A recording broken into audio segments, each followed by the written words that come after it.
Mari belajar dari Italia. Apa yang sebenarnya terjadi di Italia?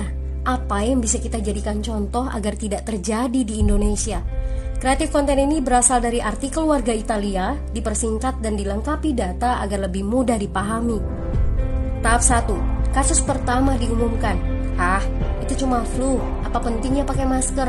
Orang-orang ini cuma lebay. Saya kan sehat, gak bakal ketularan. Gak usah panik lah. Tahap 2. Jumlah positif COVID-19 mulai naik signifikan. Cuma beberapa yang kena. Yang meninggal pun hanya orang-orang tua saja yang emang udah punya penyakit. Hidup seperti biasa aja lah. Pacaran, nongkrong bareng temen, jalan-jalan ke mall, tetep lanjut. Tahap ketiga.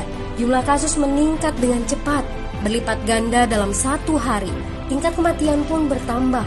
7 Maret, lebih dari 5.000 kasus positif COVID-19. Zona merah diberlakukan di Italia.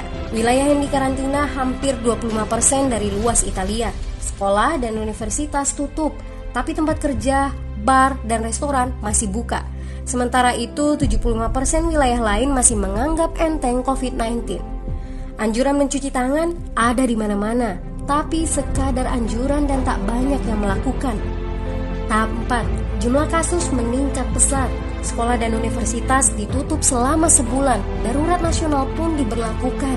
Rumah sakit menambah kapasitas, seluruh kamar dibersihkan untuk memberi ruang bagi pasien COVID-19. Tapi tak ada cukup dokter dan perawat.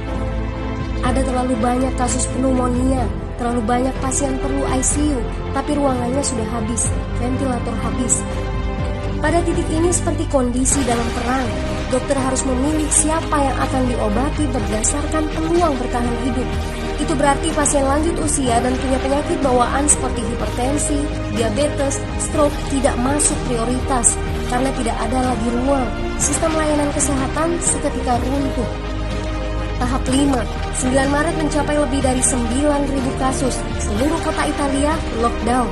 Orang-orang bisa pergi hanya untuk keperluan darurat dan dalam pengawasan ketat. Semua bisnis masih dibuka karena jika tidak, ekonomi akan runtuh. Itu kebijakan pemerintah. Mulai ada ketakutan, orang-orang mulai memakai masker dan sarung tangan. Tapi tetap saja, ada anak-anak yang merasa jagoan, masih ingin uji nyali. Pergi ke restoran rame-rame, hangout bareng, minum-minum dan lain sebagainya. Tahap 6. 2 hari kemudian pemerintah Italia berubah pikiran. Semua bisnis harus tutup. Bar, restoran, pusat perbelanjaan, semua jenis toko, kecuali supermarket dan apotek. Penyebabnya, karena dalam sehari yang positif bertambah lebih dari 2.000 kasus. Penduduk yang mau keluar rumah harus mendapat surat izin. Surat izin ini didapatkan dari pos pemeriksaan polisi yang disebar di berbagai lingkungan. Yang melanggar bisa kena denda 3,3 juta rupiah. Bagi pasien positif yang tidak mau mengkarantina diri, bakal dituntut dengan pasal pembunuhan, hukuman 1-12 tahun penjara. 21 Maret jumlah korban meninggal di Italia terus meningkat melampaui Cina. Sebagai gambaran, luas Italia itu kurang lebih 2 kali Pulau Jawa.